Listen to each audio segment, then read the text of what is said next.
Dia berita kepada Allah Subhanahu Wa Taala dalam memberikan kita nikmat iman Islam, bisa sehingga kita bisa berkumpul di kelas insya Allah semoga kita ini. Salawat dan salam tidak lupa kita berikan kepada Nabi kita Nabi Muhammad SAW. Semoga kita bisa mendapatkan syafaat beliau di akhirat kelak.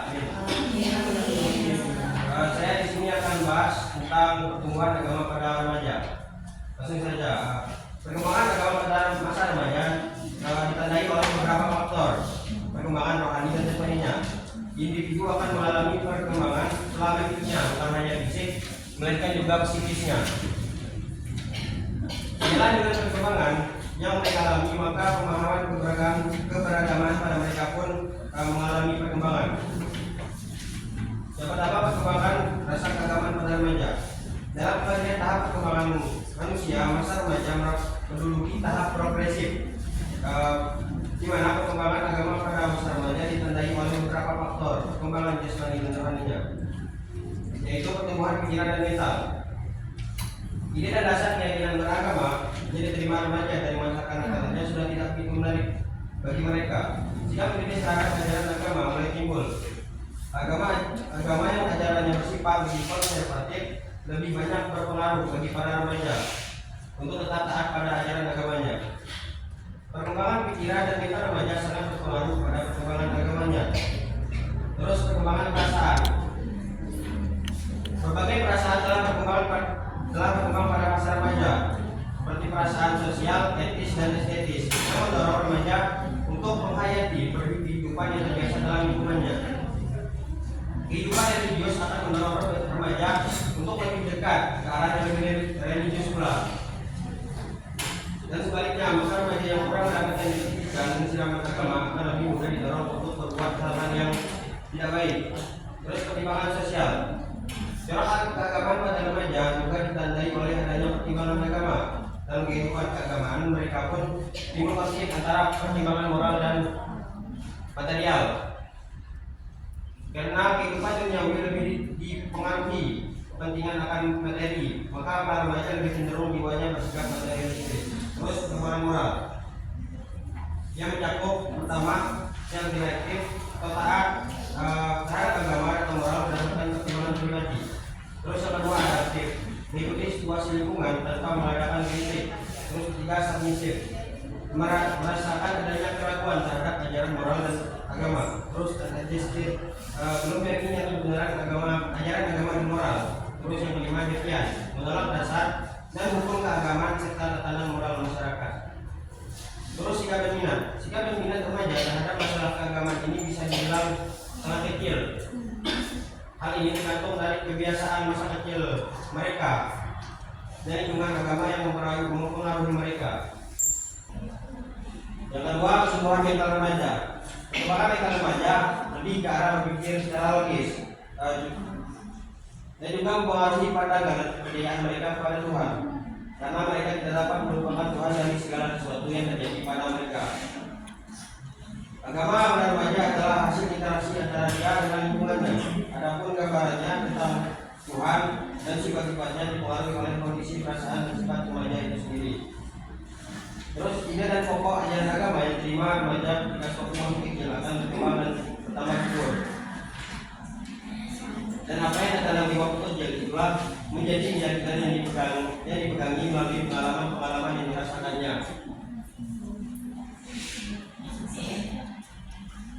3. Pembinaan pribadi remaja.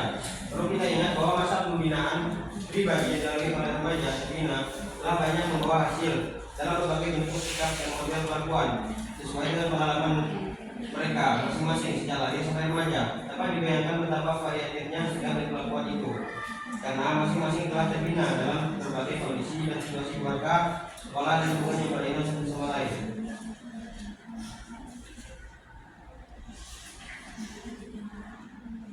Tidaklah mudah memilih cara yang tepat untuk membina remaja, namun sekedar pegangan. Berikut ini beberapa segi yang perlu mendapat perhatian. Yang pertama yaitu menunjukkan bahwa pembina memahami mereka. Seorang pembina harus memahami binaannya. Ketika kita menunjukkan bahwa apa yang dialami, dirasakan dan diderita para remaja kita pahami, kemudian barulah kita mengembangkan dan taat dari ketentuan agama yang mungkin terasa berat bagi para remaja tersebut. Terus membina secara konsultasi. Sebenarnya kita sebagai pembina itu terbuka dengan binaan kita supaya tidak terasa canggung ataupun lebih terbuka lah gitu. Terus mendekatkan agama kepada kehidupan. Diperlukan usaha untuk mendekatkan agama dengan cara ketentuan pada kehidupan sehari-hari, yaitu dengan jalan menjadikan hikmah dan manfaat setiap ketentuan agama itu sendiri. Hal itu dapat dicapai dengan penjelasan sederhana, melainkan memerlukan pendekatan secara sungguh-sungguh yang didasarkan atas pengertian dari usaha yang bermula. Baik, kepada teman-teman, saya bukan tanya jawab. Bagi yang bertanya kami persilakan. Pada hari Ramadan Mubarak kami persilakan. Seperti yang telah dijelaskan, jadi itu tentang perkembangan perasaan. Yang telah dijelaskan itu ada perasaan sosial, etis dan estetis. Jadi pertanyaan saya, jelaskan tentang perasaan sosial, etis dan estetis. Terima kasih.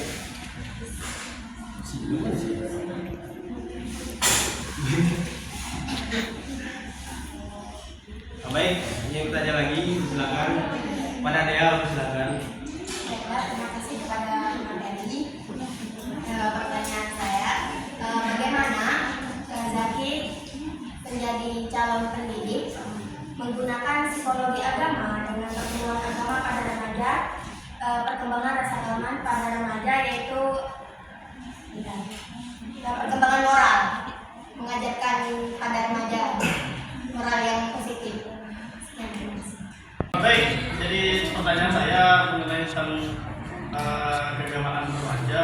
Ya, kita tahu bahwa remaja sekarang ini sangat miris sekali keagamaannya. Bisa kita lihat di berbagai sosial media itu menunjukkan bahwa keagamaan pada remaja ini begitu miris sekali. Jadi pertanyaan saya, bagaimana menurut pemahaman mengenai hal tersebut? Iya, sebagai pendidik di masa yang akan datang. Baik, terima kasih. Selanjutnya, teman-teman yang bertanya. Baik, yang bertanya persilakan. Pada Upah persilakan.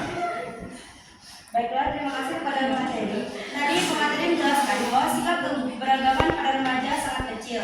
Pertanyaannya, bagaimana cara meningkatkan sikap keberagaman remaja tersebut?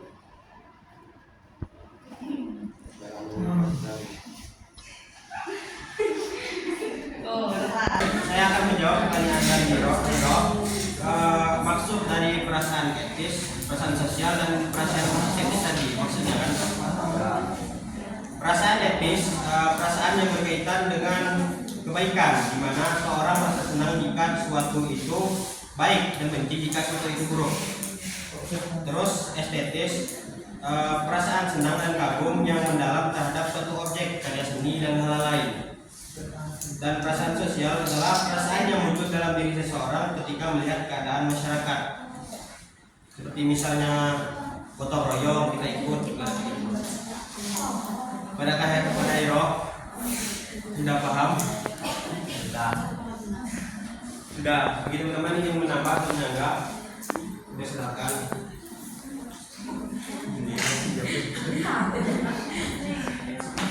Baik, tidak ada. Saya cari aja dulu.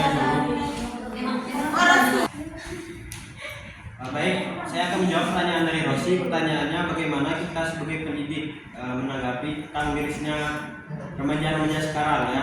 Memang benar, kita banyak lihat di sosial media seperti Instagram, TikTok, banyak remaja-remaja yang pacaran terus yang ditanya rukun Islam saja tidak tahu. Itu kan banyak kemarin. Tanggapan saya sebagai guru, ya saya hanya bisa mendidik ya, kewajiban sebagai pendidik yaitu mendidik dengan selayaknya pendidik. Terus karena sekarang kan juga sudah berada di akhir zaman ya kan, sudah itu kan sebagai tanda-tandanya kan, seperti tampaknya kebodohan, merebaknya zina, terus banyaknya perempuan dibanding laki-laki itu kan sudah banyak. Jadi saya sebagai pendidik ya menjalankan saja tugas saya sebagai pendidik. Ya gitu saja. Baik, kalau teman-teman ingin menambah atau menyanggah, silakan. Izin penyangga. Tadi kan ditanya hanya tanggapan saja. Apakah dari Zaki tidak ada solusi?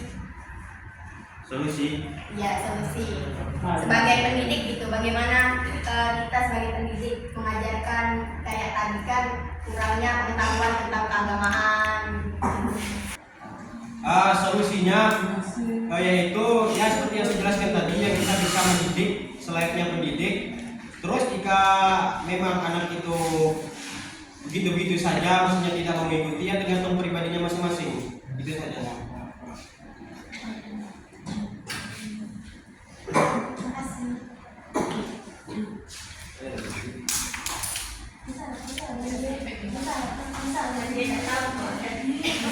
Teman-teman, saya akan menjawab pertanyaan dari Ulfa. Pertanyaannya yaitu cara meningkatkan sikap minat seseorang yang kecil terhadap agama. Cara meningkatkan sikap dan minat seseorang yang kecil terhadap agama itu tergantung dari keluarganya. Ibaratnya kalau keluarganya dari religius, maka dia didukung pula untuk lebih ke arah yang lebih religius, didukung. Terus jika dia seorang remaja tersebut dari keluarga yang ibaratnya kurang religius, maka baik untuk dia tuh berteman ataupun mengikuti lingkungan yang teman-temannya itu religius lah. Terus mengikuti pengajian agama dan lain-lain semacamnya. Jadi begitulah. Pada teman-teman ingin menambah atau menambah?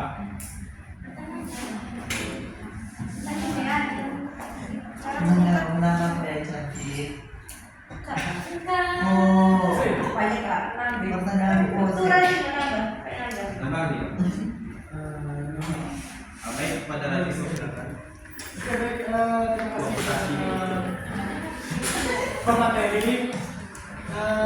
Adapun benar apa yang tadi dijelaskan oleh pemateri, faktor lingkungan juga bisa mempengaruhi terhadap keberagamaan kita,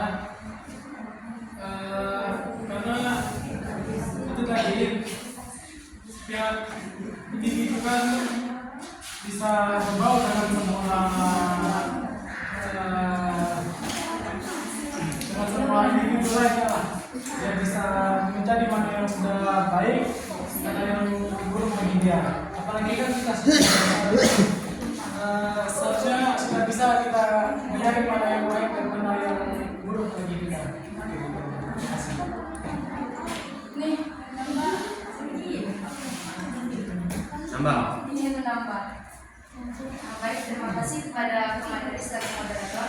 Saya ingin menambah jawaban dari Zaki dan Aziz. Benar yang dikatakan oleh Zaki yang tadi, yaitu faktor adanya keluarga dan teman-teman atau pembelajaran agama di luar. Dapat kita ketahui bahwa manusia ini bisa dikatakan potensial karena kita memiliki sifat bawaan, yaitu dari lahir atau dalam kandungan sampai kita remaja atau lansia sampai tua. Selain itu juga manusia juga disebut sebagai makhluk tanpa daya karena untuk tumbuh dan berkembang secara normal manusia memerlukan bantuan orang lain. Jadi maksud di sini yaitu bantuan orang lain, bentuk yaitu keluarga dapat mengarahkan anak tersebut ke hal-hal yang lebih religius, seperti pengarahan dari lingkungannya, baik lingkungan keluarga, lingkungan sekolah maupun lingkungan di masyarakat.